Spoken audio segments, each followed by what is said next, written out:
అన్ని నియోజకవర్గాల్లో నీళ్ళు వచ్చినప్పటికీ ముఖ్యంగా జిల్లాలో సింగనమల నియోజకవర్గంలో నార్పల బీకేఎస్కి ఆ రెండు మండలాల్లో కూడా వర్షపాతం అసలు లేని పరిస్థితిని చూసాము. గత నెల రోజుల నుంచి కూడా మేము కలెక్టర్ గారి దృష్టికి కూడా ఇది తీసుకెళ్లడం జరిగింది.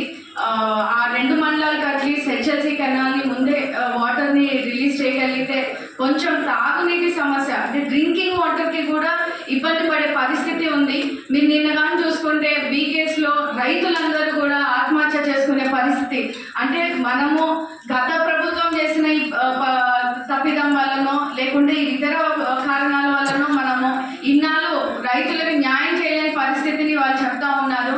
ఇప్పుడు మనం వచ్చి మనకి హక్కుగా రావాల్సిన అంటే సింగనమల నియోజకవర్గంలో మాకు సొంతంగా డ్యామ్ ఉంది.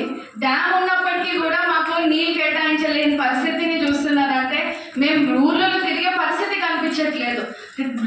గతంలో చంద్రబాబు నాయుడు గారు పర్యటనలకు వచ్చినప్పుడు కూడా నీటి సమస్య మీద తను స్వయంగా హామీ ఇవ్వడం జరిగింది. పామిడిలో ఖచ్చితంగా ఇక్కడ ఉన్న పరిస్థితిని ఆయన స్వయంగా తీర్చిదిద్దుతాం. సింగనమల నియోజకవర్గానికి రావాల్సిన నీళ్లు ఏదైతే 10 TMC వాటర్ మీరు ప్రతి ఏటా 130 రోజులు ఇస్తానని మీరు గతంలో ఎట్లయితే హామీ ఇచ్చారో అది ఖచ్చితంగా ఈసారి ఇవ్వాలని కూడా మీ సందర్భంగా మీకు తెలియజేస్తూ మంత్రివర్యులకు పయల్ కేశవ్ గారికి కూడా రిక్వెస్ట్ చేస్తున్నాను సార్. చాలా ప్రెస్సింగ్ పాయింట్ ఉంది మాకు సింగనమల నియోజకవర్గంలో.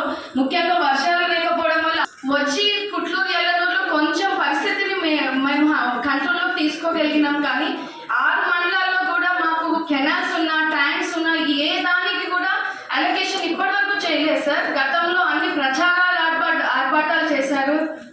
సింగనమల మండలంలో మాకు లోకలైజేషన్ చేశానని చెప్పారు, జియో వచ్చింది. కానీ దానికి కాలువలకు సంబంధించి ఎక్కడ కూడా అలొకేషన్స్ జరగలేని పరిస్థితి. అక్కడ 3000 రైతులు పెట్టే పంటలు కూడా ఇప్పటి వరకు కూడా వాళ్ళు ధైర్యం చేసి పెట్టుకోలేని పరిస్థితిని మనము సింగనమల మండలం లోకలైజేషన్ చెరువు దగ్గర రైతులందరూ కూడా చాలా ఇబ్బంది పడే పరిస్థితి చూస్తూ ఉన్నాం. మీ ద్వారా నేను రిక్వెస్ట్ చేసేది ఒకటే, ఖచ్చితంగా మీరు ఇవాళ ఒక డేట్ ఇచ్చారండి సింగనమలకి అక్టోబర్ 1వ తేదీన వదులుతారని. దయచేసి చెప్తున్నా, ఇప్పటికిప్పుడు మాకు నీళ్ళు వదిలితే తప్పించి అక్కడ రైతులు బతికే పరిస్థితి కనిపించట్లేదు.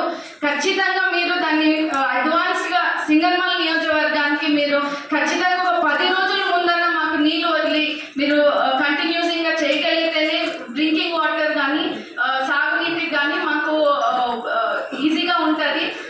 మెయిన్గా సార్ మాకు గ్రౌండ్ వాటర్ కూడా ఇది లేదు, బోర్స్ అన్ని ఎండిపోయినాయి, రీఛార్జ్ చేసుకునే పరిస్థితి లేదు. మీరు ఫస్ట్ వదిలితే అవి రీఛార్జ్ అవ్వడానికే టైం పడుతుంది. అప్పుడు వాళ్ళు ఇబ్బంది పడే పరిస్థితి చాలా ఉంది. దయచేసి ఈ 10 రోజుల ముందే మాకు అడ్వాన్స్గా సింగనమల నియోజకవర్గానికి మీరు మాకు రావాల్సిన హెచ్ఎల్సీ కెనాల్ నీళ్లు మీరు వదిలితే రైతులు బతుకుతారండి. ఎందుకంటే ఇది జస్ట్ డ్రింకింగ్ వాటర్ సాగునీరు రెండు కూడా వాళ్ళని బ్యాలెన్స్ చేసి నెక్స్ట్ 130 days వరకు కూడా మీరు నీళ్ళు ఇచ్చేలాగా మీరు ప్రణాళికలు చేసి అలాట్ చేయాలని కూడా ఈ సందర్భంగా మీకు తెలియజేస్తున్నాను. బతిపండి వరకు పోవాలా కాజీపురం రిజర్వాయర్ నుంచి, అది మన జీపీసీ నుంచి వస్తుంది.